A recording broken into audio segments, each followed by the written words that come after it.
friends, coming at you once again with more information. I'm looking at iron buildup, toxicity, too much, ingesting too much, getting too much from liquids, current mood, depressed, what's new. Lately, I've been taking in a lot of oatmeal. I've been taking in grains. I've been taking in less calcium. And my body's come down. And it's noticeable. All the years alive, one thing I've noticed is that people look puffy. And when I was looking through old photos of people 20, 30 years ago, people were not as puffy looking. And I'm always saying, hey, why are these people look puffy in these photos? And why when I meet up with all my family, why do they all look puffy? And I'm not talking about fat. I'm talking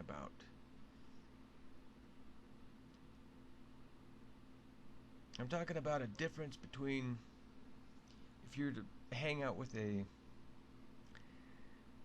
vegan or a vegetarian, usually a vegan. Notice, usually, not always, usually, they have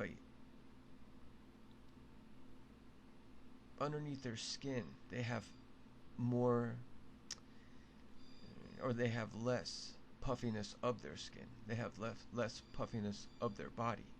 And their skin sits down on their body, and they appear to have excellent blood flow. Now, I've noticed this myself when I've altered or changed my nutrition. I've seen this in my family members that have also changed their nutrition through stuff that I talked about with them, and then they weren't eating certain foods, and I watched roughly the same thing happen to them. So when I take out dairy and I take out high calcium foods, which is almost always going to be dairy, it's still oranges, eating a lot of oranges, eating a lot of kale, and eating a lot of almonds and such. Or even if you're taking in almond milk or soy milk, they add calcium to it. So you're not actually really getting away from it. So you actually have to entirely eliminate the dairy section, entirely, 100%, to bring down high calcium intake. So that was something I was going to share with you. That's something I basically always notice every time I alter what I've been taking in, and that's as far as the calcium goes. And then now I'm looking at hemochromatosis here on the screen here. You can take a look at it with me. And one of the things it's saying here, symptoms include pain in your joints, especially your knuckles, feeling tired, unexplained weight loss, skin that has a bronze or gray color, pain in your belly, loss of sex drive, loss of body hair, heart flutter. And this is from WebMD. And personally, I'd say that I don't ever listen to WebMD. So if I look a little bit further into this, personally, I'd put not so much into every single thing that they're saying here, as if it's straight up word for word truth. I'd not do that. Not with that website. Not with any of them, really. Still, when I go through all these websites, always at the top of Google, there, if I'm looking for something specific, or if I'm not looking for something specific, one thing will contradict the other on Google. So if I look up iron and brain, it'll say iron generally doesn't affect the brain. Oh, okay. That's at the very top. Oh, okay, Google, thank you. And then if I look a little bit further in, and a little further in, then I come across this, hemochromatosis. Then I look up actual real issues that people are going to have, where they're going to end up with neurodegeneration, Alzheimer's. It says here that it's rare for this to happen. Now, bipolar is also rare. Schizophrenia is also rare. And any of this where they say 200,000 cases per year or whatever. Yeah, sure. Whatever. You know, that actual amount of iron that's put into foods, we really don't know. If they put on nutrition labels that there's 2 milligram of iron per half cup or whatever, and it says on the back it's 10% of your daily diet or whatever for a 2,000 calorie. 10%, 20%, whatever. And you actually took that as something helpful to you. So what are you going to think that you're going to have to do every day? Are you going to think that you need to take in 10 milligram of iron every day? What's that? What are you going to? What is that going to do to your body? Continually taking iron supplements and such. So obviously, since most people eat the same stuff, and a lot of Americans are not really paying attention or watching what they eat, they're going to be taking in a lot of grains. Now, not everyone is prone to depression, prone to Alzheimer's when they're older. Now, I remember my grandmother, 88, getting ready to go into hospice, talking to me as if we were talking 15 years before. And she was gone 3 days later or whatever, because they had stopped her heart with opiates. So she was septic.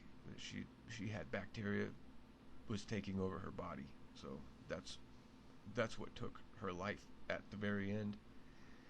Not really. I mean, she was taken out by opiates. It wasn't the bacteria.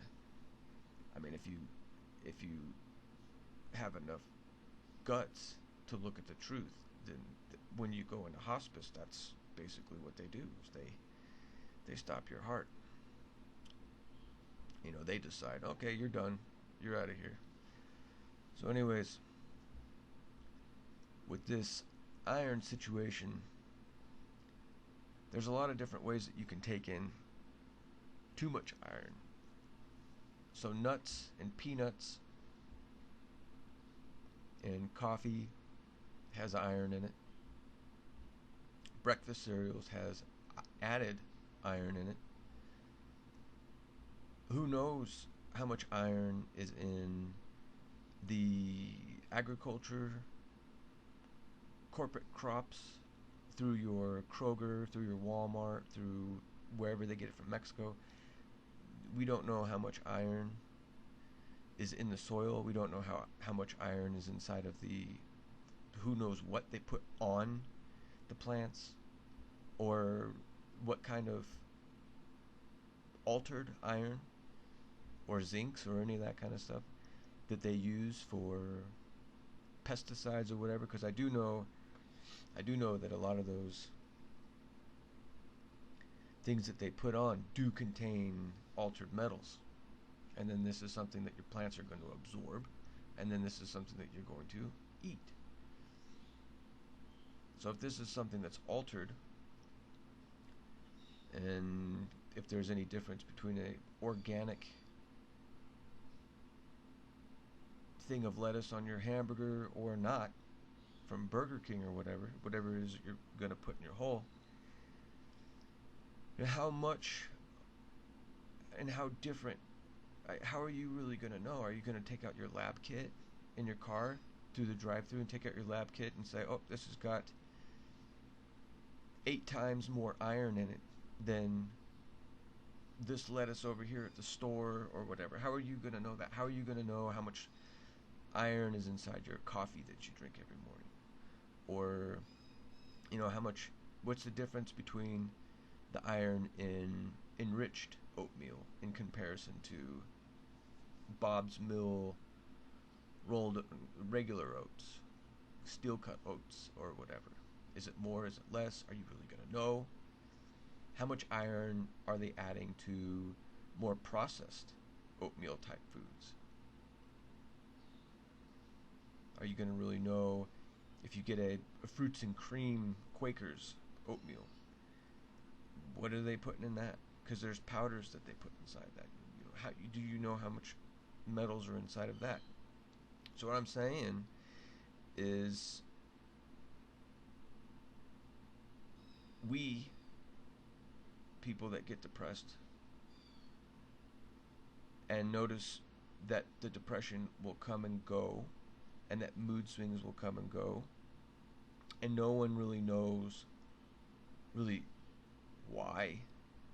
All they know is that they've got to go get patched up, and that's about it. It seems no one really cares enough to look at it. And I've probably heard about it 100 or more times on various channels from different people, that people that look for themselves are out of their heads, and that you just need to go to a doctor. And this is a little bit of an issue with me. How are the people ever going to know if they're getting screwed over if they don't look in the glass? If you don't ever look in, how are you ever going to know that you're getting screwed over? How are you ever going to know what will do you good? How will humanity ever know what will do good? Well, what we do know is that depression is going up. We know that, I know, and you probably know, and you've probably heard, and you've probably noticed that people are more gloomy looking around. People are sucked into their phones. Of course, we already know about this. We already know how the social aspect of life is going to get so changed up. That's going to have an effect on people's moods as well. Still, I'm saying that there is a correlation between food, certain nutrients, and people that are prone to depression, people that can get depressed. Someone that doesn't get depressed, they might have another issue with iron overload. They will possibly have this abnormal heart rhythm, or they'll have issues with their liver or issues with their kidneys, because metals don't do so hot inside the body, and the body doesn't eliminate metals the same as it does your B vitamins. In the last video I was talking about B vitamin toxicity. One way to lower the B vitamin inside of your body is to drink more water for a temporary bout where you just chug some more water and then you clear it out. Iron, on the other hand, really the only way to remove a lot of metals from the body is to take in something that's chelated. And sometimes you can get a magnesium, chelated magnesium, and that will bind to some of the metals. And I not 100% on if that's in the digestive tract only through what you've eaten, or if it is in the bloodstream. I do not know at this moment. I do know that it does do something. And if you want to lower metals, and even if it's only in your digestive tract, it's still lowering the amount that you're going to absorb. So a lot of this, I have all of these mostly. I have pain in my belly. I do have loss of sex drive. For days and days, there's nobody home. I do have the feeling tired. And unexplained weight loss. Yes. I've talked about that in previous videos where I've had even eating, extreme depression, and massive weight loss. And years ago I was thinking that was anxiety. And ultimately what it is I just know that there's a correlation between the two, because the two happen at the same time. I can also be not depressed and still be losing weight as well, even when eating quite a bit. And I'm still going through some kind of anxiety, I'm not sleeping, and I'm losing weight. So I've got to sometimes pack down some food that I really don't want to take in because I'm not very hungry, so I can keep my weight up. And I'm by no means any kind of fast metabolism person. I don't really take in massive amounts of calories all the time. Just on some days I need to take in more calories. And then if I'm taking in more calories, if there is a situation with iron and I'm having issues with iron, because I know exactly that iron does do something to me, because I can take a iron supplement, and these are usually about 10 milligram of iron, and I'll be depressed instantly. And it takes hours for me to slowly come around. We're talking cognitive ability, my brain, my speech, my ability to think, process, have any feelings at all. And then I can do fasting or whatever, and then once I get over a certain amount of time, I feel great. I fasted for 3 days, probably about 8 years ago, and that was one of the best times I had felt in a very long time. And as soon as I started eating again, I started going through mood swings. So go figure. I take out the food, I'm generally not going to feel very good for a little bit. So I didn't start to feel good until the second day, and then the third day. So anytime you are going through severe depression and your life is possibly gonna go and you're thinking about that, well, consider cleansing, consider cleaning your body out. And if you are scared about doing something like that, take it up with whoever you want, and a nutritionist or whatever, and they can watch over you, if you have the dough for that kind of stuff. Whoever you think that you have to talk to, it's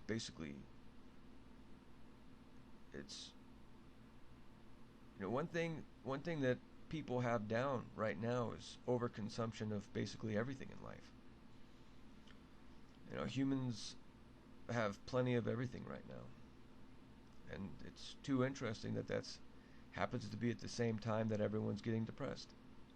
And foods are more and more loaded with basically more than what you need, way more, in a toxic amount.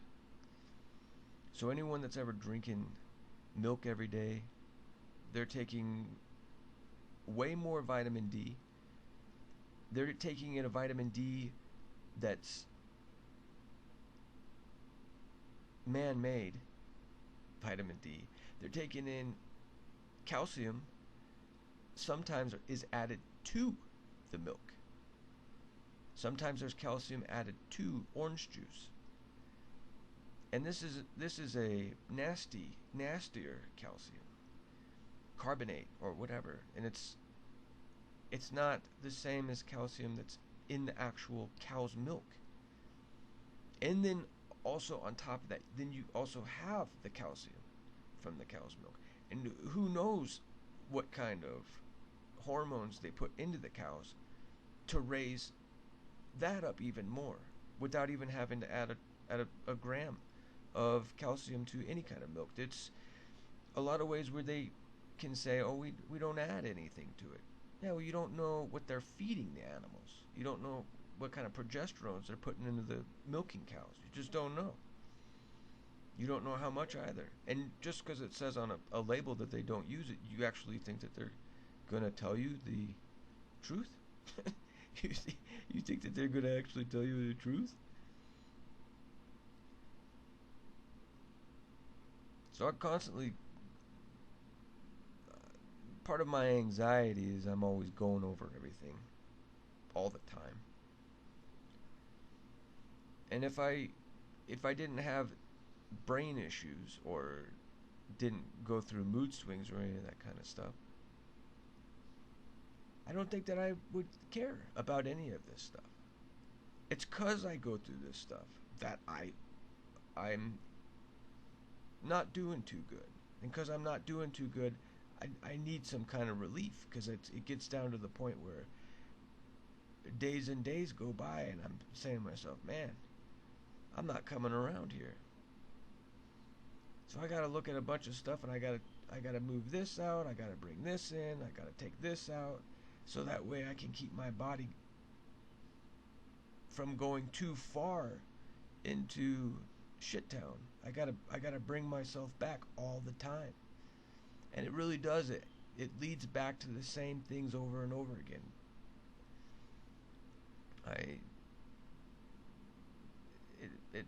It leads back to eating the same things over and over again, which isn't good.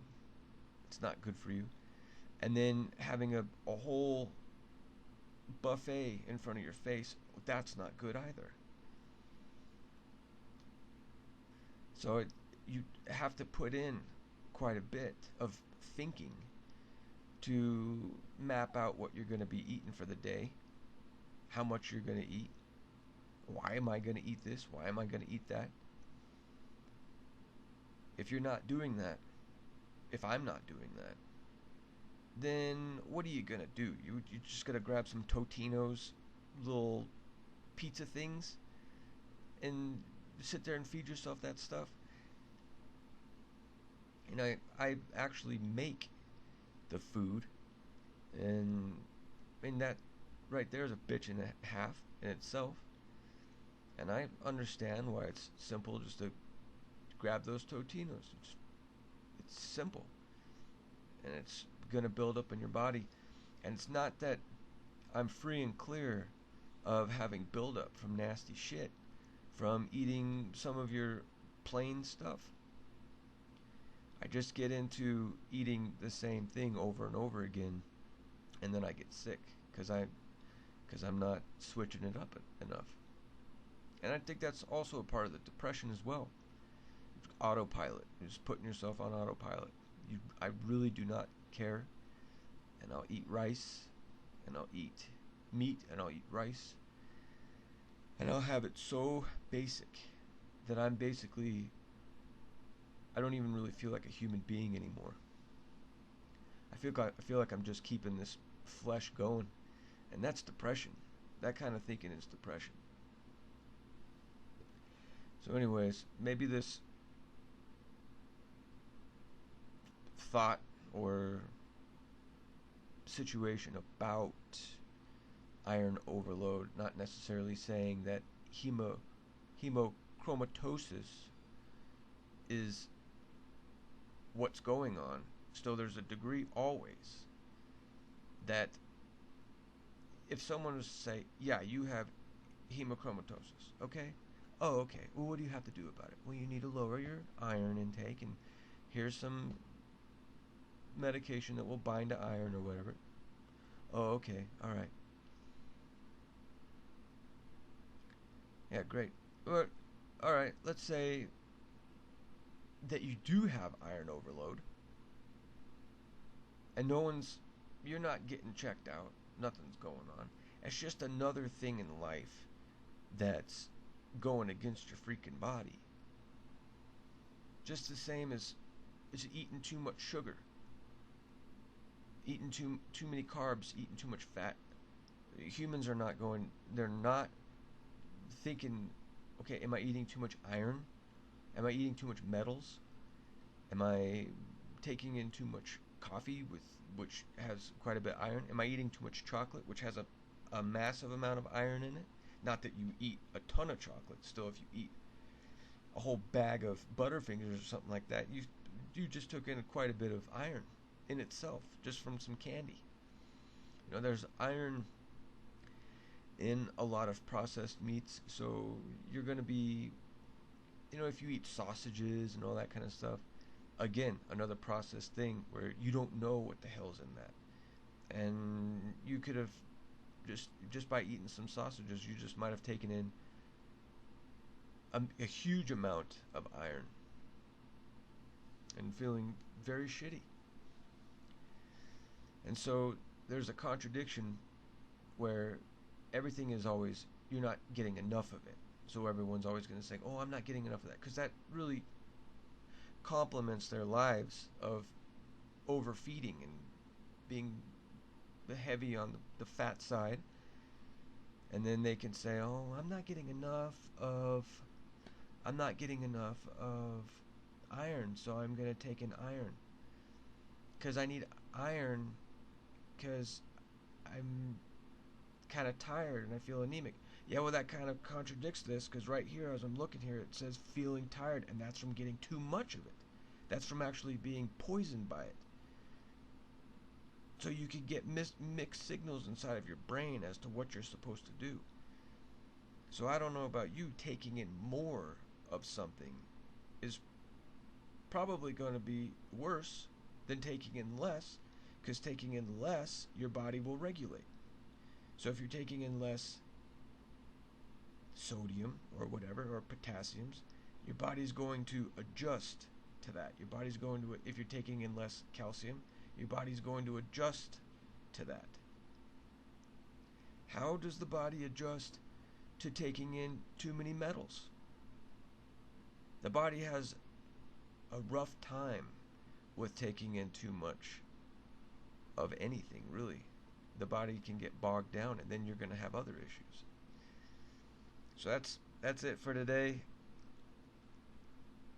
If anyone out there is wondering or wants to know why they're depressed, why they feel like shit, why a family member's not doing very well, why does everyone look sick, why does everyone look depressed, why is most people with their faces down when they walk past you these days, why is that? See you next time. Have a lovely day.